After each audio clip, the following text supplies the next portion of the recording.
I never thought that being alone at home could be so terrifying until that fateful night. The house felt different, as if the walls held secrets they were reluctant to share. With each creak of the floorboards and gust of wind, my unease grew as the sun dipped below the horizon, casting long shadows that danced ominously across the walls. I couldn't shake the feeling that I was being watched. The subtle flicker of the lights only added to my unease, making me question whether my solitude was truly solitary. I decided to distract myself with a book, hoping the words on the pages would drown out the unsettling thoughts. But every now and then, a soft whisper seemed to tickle the edges of my hearing, too faint to decipher. My heart raced, and I strained my ears, trying to determine if I was simply imagining things. As the night deepened, the house seemed to take on a life of its own. The shadows played tricks on me, forming eerie shapes that resembled twisted faces and elongated fingers.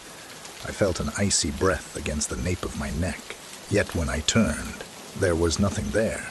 My nerves were stretched to their limits when I heard the whisper again, this time unmistakably close. "You're not alone," it murmured, the words sending a shiver down my spine.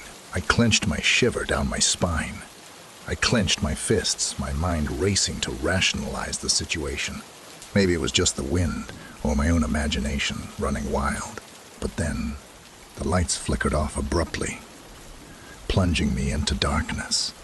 Panic surged within me, and I fumbled for my phone, desperately trying to illuminate the room. That's when I saw them. Two glowing, malevolent eyes fixed on me from the hallway. Frozen with fear, I watched as the eyes moved closer, revealing the outline of a gaunt figure. It was like a nightmare come to life, a spectral being that should not exist.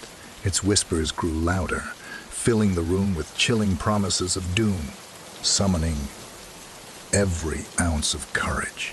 I stumbled back, determined to escape its clutches. As I ran through the darkened house, the shadows seemed to come alive, reaching out with ghostly fingers to slow my progress. The whispers grew louder, a symphony of malevolence echoing in my ears. Finally, I burst through the front door, gasping for air as the moonlight bathed me in a pale glow. The oppressive weight that had clung to me inside the house lifted, and I realized that I had narrowly escaped whatever malevolent force had taken hold of that place.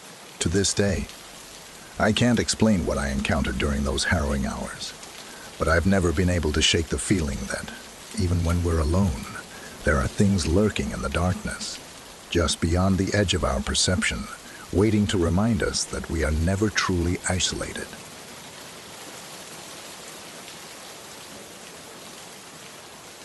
The clock struck midnight, casting an eerie glow across the room. I was alone at home, my heart racing as the winds outside howled like tormented souls. Every creak of the floorboards sent shivers down my spine, and the flickering candlelight played tricks on my mind. I tried to distract myself with a book, but each rustling page sounded like a whisper from the shadows. The silence was thick, almost suffocating. I wished for the comfort of companionship, the simple presence of another human being to break the oppressive solitude. As I tried to shake off my unease, a faint tapping echoed through the house. I froze, my eyes darting around the room. Was it just my imagination? I told myself it was the wind against the windows, but deep down, I knew something wasn't right. I turned up the television, hoping the noise would drown out my escalating fears. The images on the screen danced in an eerie synchronization with the shadows that seemed to grow longer and darker around me. My rational mind battled against the irrational dread that was taking over. Then came a sound that made my blood run cold. Footsteps, slow, deliberate footsteps echoing in the hallway.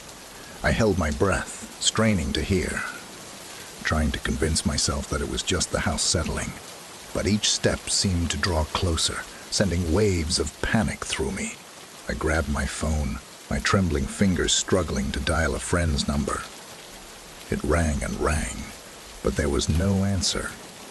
My heart pounded like a drum, drowning out all other sound. The footsteps continued, now reaching the living room.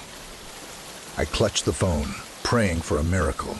A shadow moved across the wall, distorted and elongated. I couldn't make out the figure, but I felt its presence, an ominous weight in the room.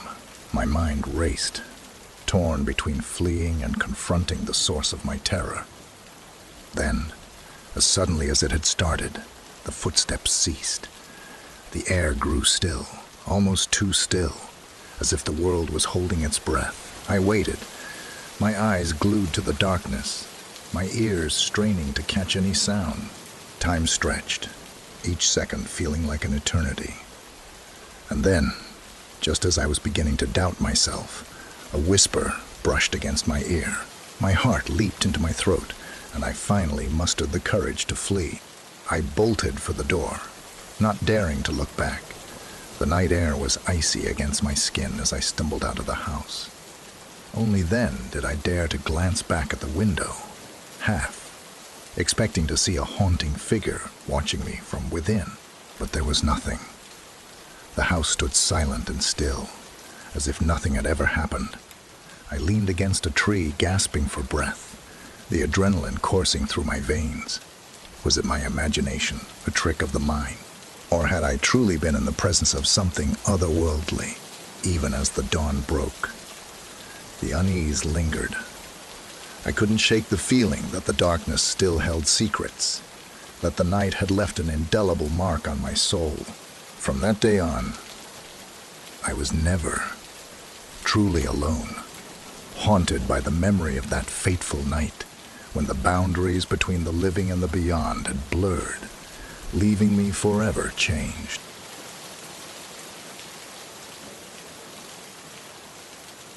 Darkness settled over the house, like a suffocating shroud, as I stood alone in the living room. The creaking floorboards echoed with each step, and an eerie chill seemed to creep up my spine. My heart raced as I glanced out the window, where the moon offered the only solace against the inky blackness beyond.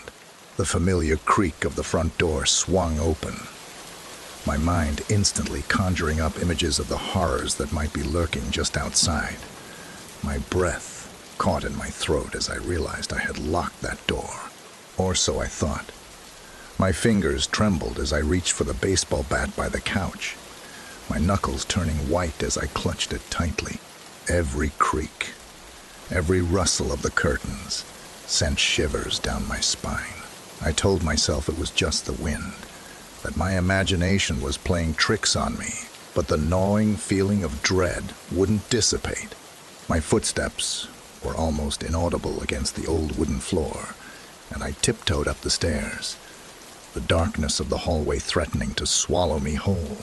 I entered my room, heart pounding, and locked the door behind me. I flicked on the bedside lamp, the warm glow providing some semblance of comfort. However, the shadows danced ominously along the walls, casting doubt upon the illusion of safety.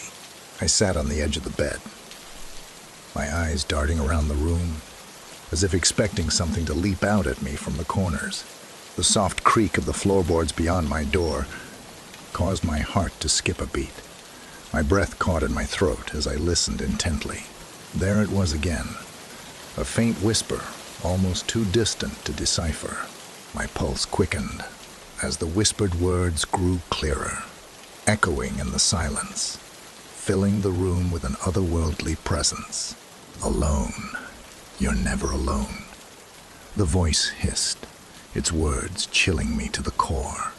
I felt a cold sweat break out across my forehead as I struggled to rationalize what was happening. My grip on the bat tightened, the wood biting into my palms as I fought to steady my trembling hands. A sudden gust of wind rattled the windows, causing the curtains to billow and dance. Shadows swirled around the room, distorting the furniture and creating grotesque shapes on the walls. I watched, paralyzed as the whispers grew louder, an insidious chorus that seemed to come from all directions. Images of ghoulish figures flashed before my eyes, their distorted faces leering from the darkness. I closed my eyes, trying to block out the terrifying visions, but the whispers persisted, seeping into my mind like a poison. Fear clawed at my throat as I battled to maintain my sanity. With a surge of determination, I swung open the bedroom door and charged into the hallway, bat raised high. The whispers grew frantic, their cadence a dissonant symphony of dread. But as I reached the staircase, the house fell silent, the voices fading into nothingness. I stood alone in the hallway, chest heaving, bat clutched in trembling hands. The house was still, and the darkness no longer seemed so menacing. Perhaps it was my imagination running wild, or maybe it was something more sinister that had fled into the shadows. I returned to my room, heart still racing, and closed the door behind me. The lamp's warm glow once again filled the space, offering a small comfort against the lingering unease. As I settled onto the bed, I couldn't shake the feeling that I was being watched. That unseen eyes still lingered in the corners of the room, and somewhere in the recesses of my mind, the whispered words echoed, a chilling reminder that in the solitude of the night, one is never truly alone. Subscribe for more horror stories.